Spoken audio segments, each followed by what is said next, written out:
How's that? Is that better? Can you hear me? I appreciate the heads up.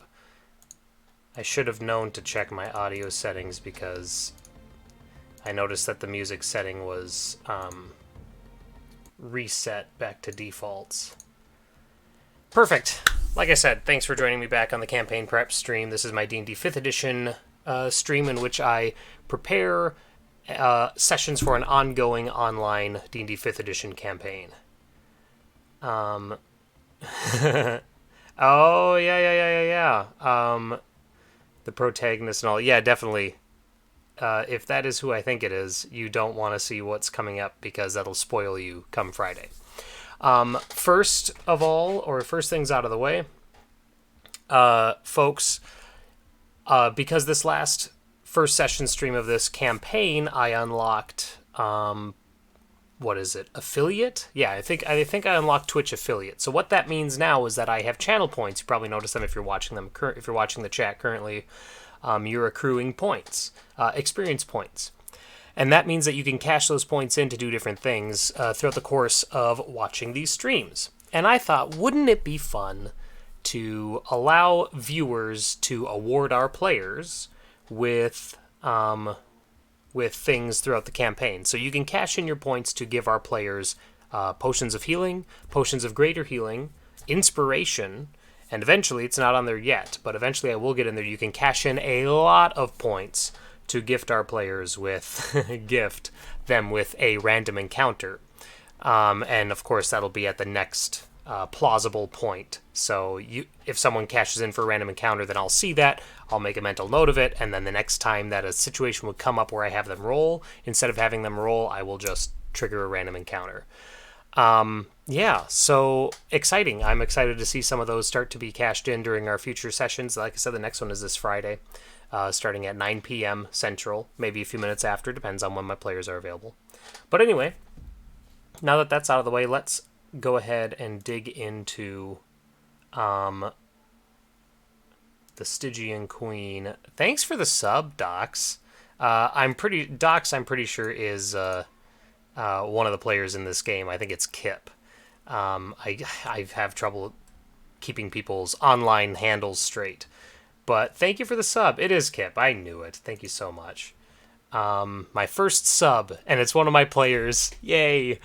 All right, but let's go ahead and move on. So, Kip, if you're still watching, I would suggest that you turn away, because while this first bit's going to be a recap of that first session and then kind of what I've learned, I have polled my players as far as like their thoughts on the campaign so far, that first session, how they felt about it, and what things they'd like to be changed, so we'll talk about in this stream too. And then finally, we will then go from there, and thanks, bud. And then finally from there, we will go into what I need to have ready for next stream. Or next session. So, let me hide that. We don't need that deck of cards out there, so let's go ahead and hide that. There we go. Alright, so in this first stream, they found themselves in this castle. They went on a journey, and then in the middle of their journey, they found themselves in this castle randomly. They had the first fight with the Spectre and zombies. So now let's talk about some real-time changes that I made to the campaign while I was running it. Things that I changed just on the fly. So here we had a Spectre and 3 zombies. And I think I dropped it down to 1. It was originally 2 Spectres, but I dropped it down to 1 right before the encounter, or right before the campaign started. So there's that, and then they faced Della Smokesurge, and then they didn't face her, they talked to her. And then they went up to the 4th floor and fought Sir Tiresias out here on the balcony. And this fight was very problematic for them. I had overtuned Sir Tiresias quite a bit, so I had to cut his hit points in half in the middle of the fight. I dropped him from 80 to 40. And now I know that one of my players specifically, Docs, hopefully he's not here anymore, but one of my players specifically said that they want to be facing monsters that are of obviously a higher CR than what they're prepared to handle. And he wants to feel what level are they running. They're currently level 3, they're almost level 4. And Sir Tiresias I think he's a CR 4. I think I took veteran. Let's actually look since I have it here in open. I took an existing stat block and modified it, and I think the one I took was the veteran. Gladiator. I took the Gladiator, which is originally a CR5. I dropped his hit points down to 80. I think they started at like 120. So I dropped his hit points down. I dropped his AC down because he isn't holding the shield. He has his halberd out. So he ended up being a lot for the players, and I didn't even use all his abilities. I just made him do basic attacks, and then I used his halberd sweep once in combat. But dropping his health down to 40 was like the perfect amount of tension, because not only were they fighting him on the balcony, but they were also fighting the hellhounds that did their fire breath through the window here, and that did catch one player character. Player character made his dex save, if I remember right, so he took half the damage, but 66, even at half, that's still a lot for a third level player. So this was a tough encounter, but they did come out of it the other side. And that's actually one of the pieces of feedback that I got from one of my players when I said, what did you like? So I'll get to feedback later. We'll cover that later. After Sir Tiresias, they did the mirror puzzle, which was a fun little moment. I think one of the players was less enthused about solving this puzzle, but the other two were really into it, so at least I had that. And then from there, that opened up this doorway into this hall with the moving fireball trap, where at the end of every round, this fireball moves 3 spaces north until it gets all the way to the end, and then at the end of every round, it moves 3 spaces south. And you're like, well, okay, that's fine. They can take the dodge action and get around it. Like, yeah, that's exactly what I expected. But then they immediately split up. One player went north, and the other player went south. And the player went south saw the treasure room and the treasure chest in there, and he's like, ooh, so he went in to check that out. The one who went north saw, because they took a long rest, so he saw the hellhound lying here next to the window. Same hellhound that burned him. And he's like, I should have known. Why didn't I realize that this was where this was? So, of course, combat started. So you should go back and watch. It's actually pretty hairy, but there was one PC that was just stuck in this doorway as the fireball kept going up and down.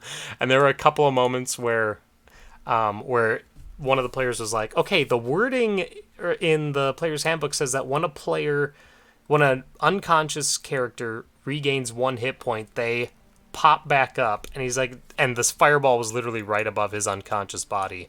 So he was like, does that mean that he's going to just stand up into the fireball? So we had to, I was like, no, that's not going to happen like that. So, but once the threat of the hellhound was away, then the fireball wasn't anything for them to worry about really. Then they had the freedom to move around it and everything. So they discovered that this door was locked. They opened this door and connected these areas, and then they went downstairs. And I thought that this fight was going to be a TPK. This was our last encounter of the evening. They came down these stairs here, and they fought. They fought Sir Percival, 3 skeleton archers, and Sir Derek. And Percival and Derek are veterans, if I remember right. Where's my sirs? Derek. Oh no, he was a gladiator, but I cut his health down to 40. Oh, did they? I don't think they. No, they did fight Sir Derek. Yeah, they beat Sir Derek. And Sir Percival was a veteran who starts at CR3. So these are more aligned to the party, but they've only had 1 long rest so far, and it was prior to the Hellhound fight. Now, for resting, I haven't been imposing random encounters yet, because I wanted them to get to this point where more of the castle is opened up to them, because now from here they have like 4 or 5 different ways they can go. So once they get to this spot is when I was like, all right, now I'm going to start doing random encounters. I think I had them roll for 1 last time, but they rolled a 12 on the D12, which to me that signals a random encounter. But it was just narrative. It was, they could tell that, or they heard that an animal was sniffing at the door to the room they were sleeping in. In my headcanon, it was the hellhound from the room over. And so it gave them a little bit of tension as far as like how to deal with this creature or how to get it to leave them. But given enough time, it left on its own. So even though they technically triggered a random encounter, no combat happened, no encounter actually happened. So in this fight here, this was pretty close because it was actually, they did really well because the sorcerer used magic missile to take out the skeleton archers pretty easily in a couple turns. And then they were able to dogpile on Sir Percival and Sir Derek. And also, I did the thing that I talked about in last session where I was like, I'm going to reveal this half a token to show that they can see this large creature down below. And yeah, one of the players was like, that looks like a Behir. we do not go down there. Even though I told them it's like coiled up like a serpent and it appears to be resting or sleeping or inert in some way, they're like, yeah, we're not going down there. So at least I was able to do that. The Barbarian dropped to 0 hit points in this fight, and then they were going to rest here, and we were at like 1 a.m. So I was like, I don't normally do this, but I told the one player who was like up and active at almost full hit points, our sorcerer, I was like, check out that door here. And so they found this door, opened it up, and realized they're back at the start. So they took their long rest in here, and that was where we ended the session. So then I reached out for player feedback, and because I am all about notes, I actually wrote all the player feedback down here. I'm just going to read it. I'm going to pop it out here, so you're not going to see it. But I asked them, what was your favorite part of the first session? What was your least favorite part? What do you hope to see in future sessions? And what are some things you like to change? One of the players said, I loved everything. Just keep doing what you're doing. So I didn't even write his answers down. But the other two players, one of them said his favorite part was how challenging combat was and how touch and go it was in every encounter. That was his favorite thing. And then, as a follow-up, he said, my second favorite thing was just the mystery and mystique surrounding the castle and the people who live here. Or at least Della was the only one that they were able to talk to. Another player said that his favorite thing was the interaction with Della. And he loves social encounters, especially social encounters that are portentous, or they seem to allude to things that'll happen in the future. And then for least favorite parts, they said, the one player said how undertuned we felt as a party. He's like, but ultimately that played into his favorite part, which was the challenging combat. And then the other one said it felt more dungeon crawly than he was expecting. He said the mystery and suspense was great, but ultimately it felt like they were just going from room to room clearing monsters. So that's something to keep in mind. What they want to see in future sessions, one of them said learning more about the castle. The other one said more stuff that messes with our characters. So I'm going to have to play around with that and come up with stuff that'll affect one but not the other. And then the final question, what do you hope to change, or what do you hope changes in future sessions? The one player said more interaction with NPCs. And the other one said, I want to feel engaged to the point where I genuinely worry for my character's well-being. That's pretty open-ended. I could take that one. But overall, things were positive. And so now looking at what I want to prep for this coming session this Friday, I have a couple things in mind. So from where they are currently, like I said, they have multiple avenues of exit. They can go out this door, which would lead them to the roleplay the roleplay encounter with Sir Oscar. They can go through here, jump over this little gap to the Overlook room, which is another puzzle room. That is the floor of this room is a 5x5 grid of letter tiles, and they have to step on the right letters in order to spell out a phrase, essentially. And if they step on the wrong letters, then darts shoot out of the wall and deal, I think it's like 1d10 damage. They have like an attack of +5 and 1d10 damage on the trap, so should be about even with a third level party. And then when they succeed on this puzzle, so what you do is walking along this puzzle, I'm actually very happy with this. Walking along this puzzle takes a character from one side of the room to the other, where there's this thick black curtain of this enchanted black curtain. And I say curtain, it's more like it's a giant mural that's all black. But anyway, they get to the other side of this, and if they stepped on everything in the right order, then they get sucked into that. And then the other players are like, oh, shoot, we gotta, follow them. And this is where my Dark Souls inspiration really comes through, which I'm okay with, because I just think it's an awesome idea for a setting. But they get sucked into the Asylum Ruins. And that has another big encounter here with an ogre and 2 dread warriors. The ogre's CR2, the dread warriors are CR1, and they have javelin. I think they have javelins that they can throw. Let's look at dread warrior. Yep, they have javelins. So these guys will be throwing javelins, and the ogre will be basically swiping at them up top because they'll be above him. So a nice little encounter there. And then there's a treasure room that has couple mimics and a rug of smothering. That might be too much. I might drop it down to 1 mimic, but they'll probably be level 4 at that point, which means they'll be getting an ability score increase and defeat because of my house rules. So, which if you missed the first session, or the first episode of this stream series, you should check that out because I went over all of my house rules for this campaign.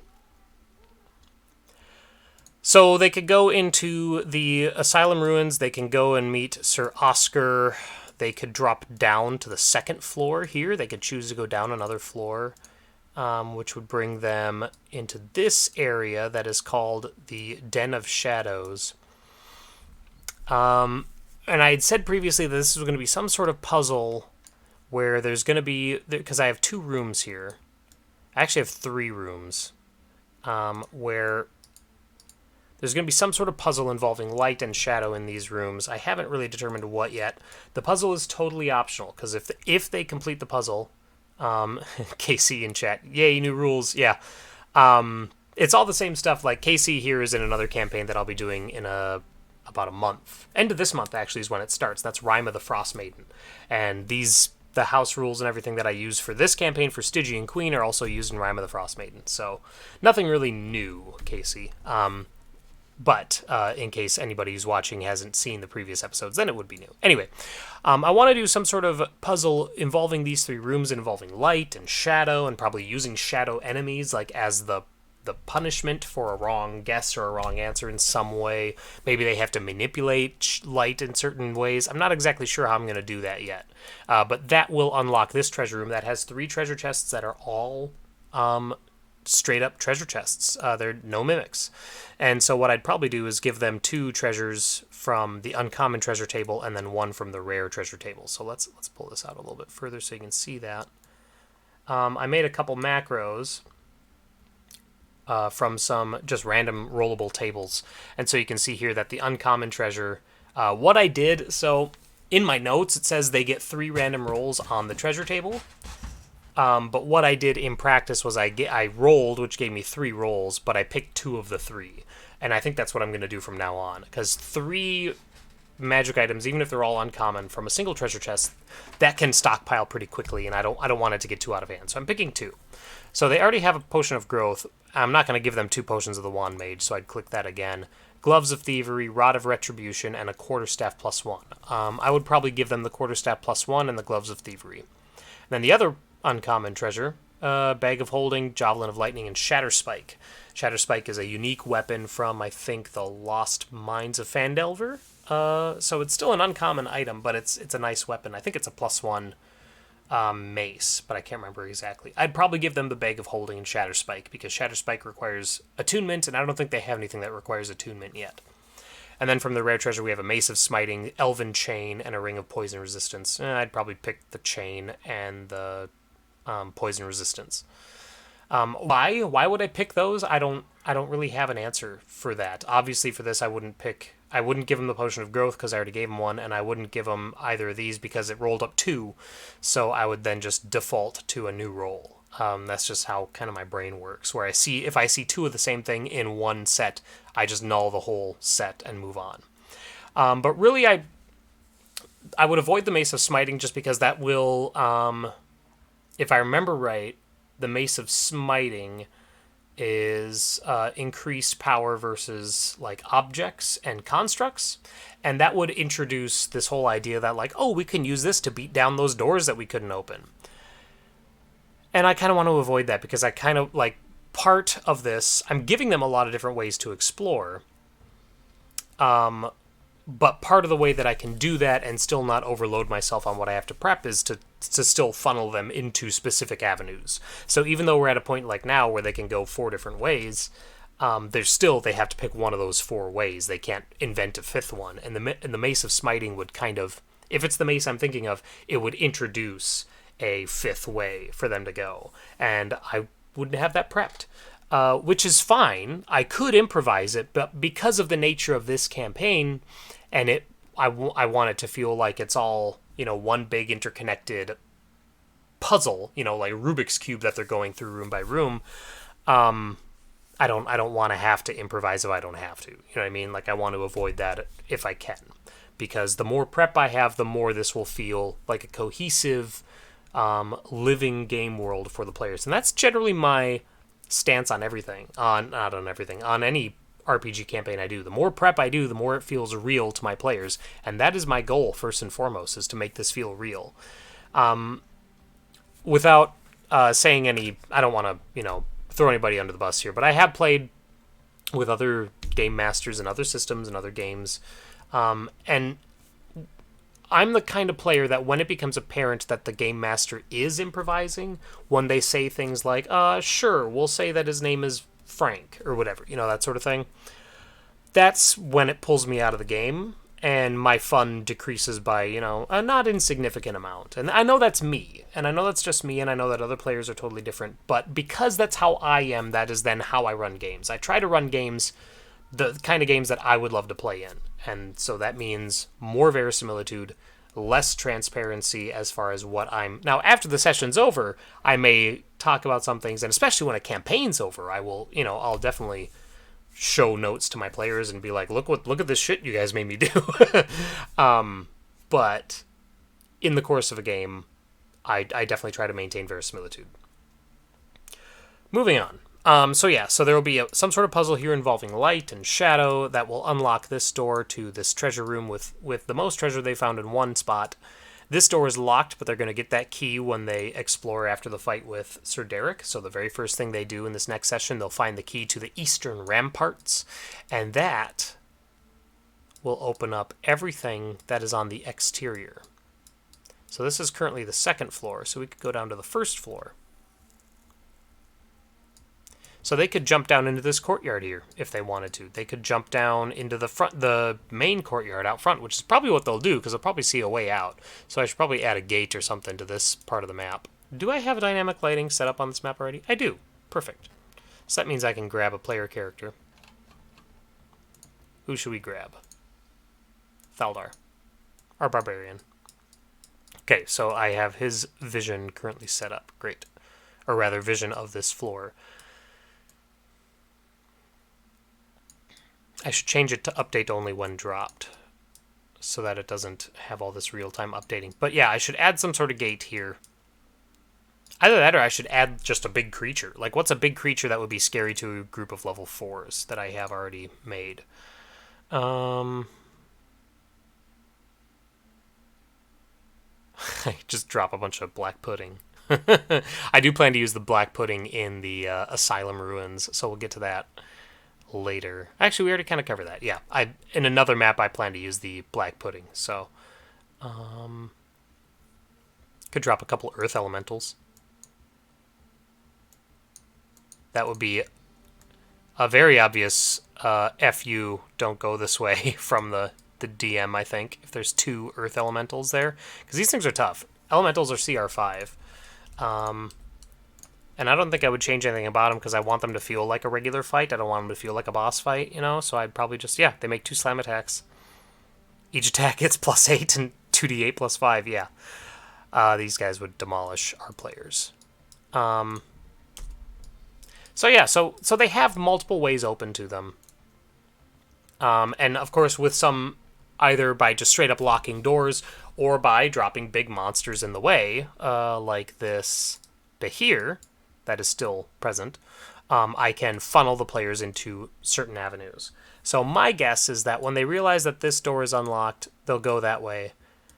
They'll probably go that way. I'm guessing this is going to be their first avenue, or the first place that they explore. So I have this prepped the most, and then I have the Overlook Room prepped the next, and then everything else is kind of limited from there. But so what I have for this room is we have Sir Oscar, who is riddled with arrows. He has burns. He has claw marks on him. He's dying. He has 5 hit points left. And they can see that there are claw marks in this room here. I'm going to turn the opacity down just so that you guys can see a little bit better. Right, that's grid. Hey, big stupid grin. Glad you could join us. Here we go, GM opacity. So we're going to turn that down. Okay. So this is another roleplay encounter, or a roleplay scene with Sir Oscar, a name taken directly from Dark Souls, as if my inspiration wasn't clear enough. But he's here, he's hurt. The notes I have for his encounter is that he is essentially another player character, because he came here with a group of heroes, and they just happen to find themselves here. They don't know how they got here. While they were here, they split up. So there's 4 heroes. They split up, so they're 2 and 2. And then from there, he was betrayed by the person he was with. So who's the other hero? He was betrayed by Theodoric, who released a captive beast out from some other room in the castle, and that beast hunted Oscar. Oscar fought it and then trapped it in the room to the north here, which we'll get to that in a second. And then he tried to go east out of this room, and Sir Percival and the skeleton archers did him in. So he barricaded this door from the other side, so that's why they couldn't open this door from their side. It's because he barricaded it. And then he went upstairs to the 4th floor on the roof, and he has the key to this door, but he doesn't open it, just because now he's scared after opening one door and getting a creature attacking him, and opening another door and getting a bunch of skeletons. And he knows that there are bigger and badder enemies as you go through the castle. So being already gravely wounded, he's slumped up here, accepting his fate. He's on his way out and he knows it. So he will impart what information he knows to the players, and then he will give them, when he dies, or before he dies, he gives them some items that he's like, maybe you can make better use of these than I can. One of them is the key to the 4th floor, so the key above him. One of them is the key to the Western Armory, which is the room where he trapped the beast. He gives them gauntlets of ogre power, which require attunement. So those would be great for our barbarian. And then he gives them a polished jawbone, which that would be the second one the players find and still don't know what those do. They're still going to be like, what is this item? Why are there more than one of these? I said if any PC tries to heal his wounds, give them inspiration, because even though it is unsuccessful and he will die, I still want to reward them for trying to be altruistic. So if they give him one of their healing potions, they're going to get inspiration for that. That's another thing to say, is that I said earlier that you can cash in channel points to award inspiration to player characters. I have decided that the inspiration awarded by chat can stack on top of the inspiration awarded by me for the course of the campaign. So player characters could have 2 inspirations total, one from chat, one from the DM. So even if you want to give inspiration to Thaldar and he already has inspiration, as long as it's from me, excuse me, I keep burping. As long as it's from me, you can still do that. So keep that in mind. And then if they leave and come back to this room after a significant amount of time, he will be a zombie veteran. So the veteran stats, but with undead fortitude stacked on top of it. So they'll be able to fight him there. But so they know that they have one key that goes to the Western Armory. And anybody who's familiar with Bloodborne knows exactly what that is. That is the Blood-Starved Beast artwork that I'm using for the Captive Beast enemy. So if they unlock this door, there's going to be, I'll probably put like 2 treasure chests in here, or I'll put 1 chest in that's a rare instead of an uncommon. But they will let this thing out, and this enemy is not anything to sneeze at.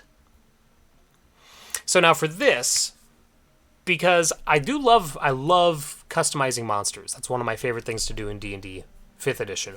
But I don't do that unless I have to. And if there's a way for me to use a monster from a supplement or from a fan-created guide that my players don't know about, then I do that. So this stat block is actually the stat block of the Blood-Starved Beast from Bloodborne, except that it was created by, I should have looked at this first. It was created by a fan. I'll get the name of that and put that in the link on the VOD. But it's a CR8. And these characters are going to be probably 3rd, maybe 4th level at this point. And if they open this door, it's going to ravage them. It's probably going to drop 1 PC right away because it makes 3 claw attacks. They're only 1d8 plus 4, so I did drop the damage down. I think it was originally 2d8 plus 4 and like 2d6 poison damage, and I dropped it down 1 die each. Because I want this enemy to be hard to kill, and I want it to be threatening, but I don't want it to kill the players in one hit. I don't want it to down a player in one go. Because I want them to get a taste for what it's like, because this is going to be one of the 2 enemies so far that's just going to leave, and they will encounter later. So we... Oh, we're going to be right back. Just a second, guys.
Okay. Streaming while parenting. I probably won't do this for two. We'll probably only stream for another 10, 15 minutes or so, but what was I saying? Oh, yes. So I want them to, because this is one of two enemies that they will face, and then after they face it, it will become a roaming encounter that is actively hunting them throughout the castle. This is one of two. So the captive beast is one, and the other one is another Soulsborne enemy, the Pursuer, which is straight from Dark Souls 2. So these two enemies... let me pull up this Pursuer's stat block, because he's a CR8 as well. Fewer hit points, much higher AC. So the Captive Beast has a 14 and 153. The Pursuer has 20 AC, 95 hit points. So they could potentially unlock both of these roaming encounters in this next session, on this next Friday. And so how it works is the enemies will fight until they take either 25% damage. So for the Captive Beast, that means like...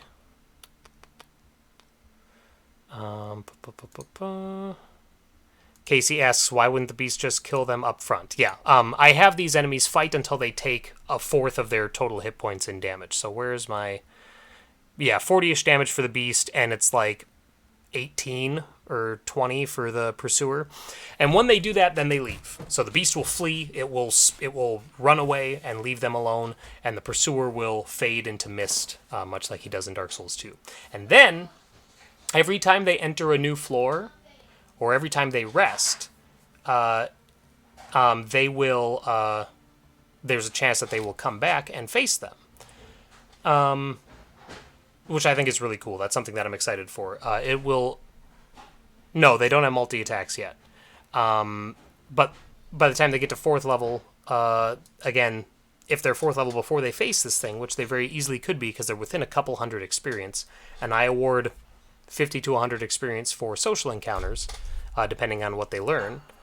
Yeah, just chipping away at... But that's how I want it to feel, Casey. Now remember, one of my players said that the biggest thing that he wants from this campaign is he wants to go up against enemies that feel like they are overpowered for the party.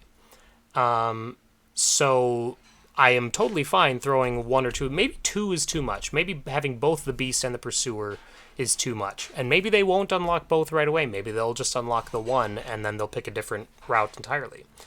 So there's a lot of different ways that this could go. I'm fine having both, because they want to make this, they want this to feel a certain way, and at least one of the 3 players does. And I think that this is a good way to approach that. Also, the other player said that one of his favorite things was combat feeling really touch and go and really tense and dramatic. And this is a good way to do that as well. So from there, so if they do the Pursuer fight, then they can unlock this door, and then they'll have opened up pretty much all of the 4th floor. Let's zoom out a little bit. They'll have unlocked almost all of the 4th floor then after the Pursuer fight. There's a treasure chest down there as well. And if they go up to the 5th floor from here, if they take the steps up on the exterior to the 5th floor, This is when I get to do another moment where they glimpse creatures that are probably overpowered for them, and then, unlike the pursuer and the captive beast, they have a decision if they want to engage or not, just like the Behir. So they saw the Behir when they looked down the mezzanine to the second floor, and they went, that's probably too strong, let's avoid that. So they got to make an informed decision. Here they'll get to do the same thing as well. So as they're going up the stairs, I'm pointing to the screen like you can see my hand. As they're going up the stairs here to the 5th floor, they will see a wyvern fly overhead and perch or land on the 5th floor above them. And so they could, let's take our berserker, our barbarian again, zealot. And I think I talked about this last time too, but if he comes up here, he can see the 3 wyverns, and he knows that that's too strong a fight for the party. 1 wyvern, they might be able to do. It'd be tough, but they might. 3, they could not do it. There's no way. But not only that, if the player decides to actually look north, let's go like this. Boop. He can see that there's something else bigger hidden in this watchtower. And they haven't had access to any of the watchtowers yet, so it's like, they don't know what that is. It's an adult blue dragon. This is an endgame enemy that lives in this watchtower. So they get a nice glimpse of the relatively near future with these wyverns, and also the far future of this campaign, the potential endgame. Not that this would be the final boss, but he would be in like the final act of this campaign of this adult blue dragon. So the things that I want to have prepped before we start on Friday, and I don't think I'm going to have time this session here for this stream because I like to keep these around an hour. But the things that... Oh, also, this was fun too. Talk about improv in the moment. Another thing I had to improv was our Hexblade. Was it our Hexblade or was it our Sorcerer? Our Sorcerer used prestidigitation to create thieves' tools. He asked, can I create thieves' tools with these? Because it says I can create any simple object or whatever. And I was like, sure, why not? Because I thought, like, it's not going to be a problem because nobody's trained or proficient with thieves' tools. But then it turns out our sorcerer was. Or not our sorcerer, our warlock was. So our sorcerer could create thieves' tools, and our warlock is proficient with thieves' tools. And then he proceeded to roll a 22 or 23 or whatever on unlocking this door. A door that I had locked, and I didn't know what was going to be behind. But once they did that, I was like, all right, well, we'll improvise. So I quick threw a treasure chest down there, and that was the first treasure chest they looted, was that one. And I think they got the Potion of Growth, and they got something else from it.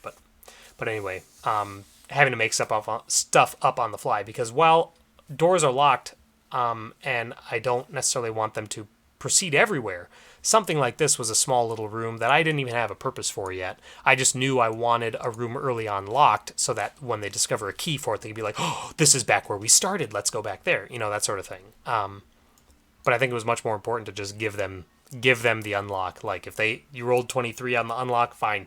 Yeah, go ahead. It's just a treasure chest now. I don't know what was going to be in it originally, but... So the stuff that I have to prep for this Friday... I have to make sure that I know exactly how the puzzle works for the Overlook room, which I do. It's pretty easy. Make sure I know exactly what this engagement will look like when they open this door. How does this thing attack them? How does that encounter start? What does it look like? And then the biggest thing will be our Den of Shadows, which is over here. Come up with a light-based puzzle that takes multiple rooms, preferably even a player in each room. I kind of like that. So maybe, let's just brainstorm here a little bit. Maybe this puzzle is based on, like, time of day. And so there's an evening room, there's an evening room, a night room, and a day room. And they have to position light in such a way so as to match that. And then if one of the rooms gets it wrong, shadows spawn in the other room. I don't know how I would communicate. Also, this is kind of like just an antechamber, so this doesn't really seem like it should be part of the main puzzle. So maybe we just keep it to 2 rooms. And like I said, I don't know how... there's still some stuff to work out with this. But anyway, that's it. That's the campaign prep session. This is more of a campaign recap session, actually. Hopefully I'll get a prep session in later this week before Friday. because I obviously have stuff to prep before Friday, and I would love to do that on stream with you so you can see my process and so that you can get an idea for what I look for and the decisions I make when I do it. But thanks for watching. Like I said, channel points are a thing now. So as you watch, you earn points, and then during the session on Friday, you can cash those points in to either help or hurt our players, depending on if you want to be benevolent or malicious. Thank you very much. I will catch you guys on our next stream, which, like I said, I'll hopefully have another one this week in the morning before Friday when we run session 2 of the Stygian Queen. Thanks so much, and I'll catch you guys later.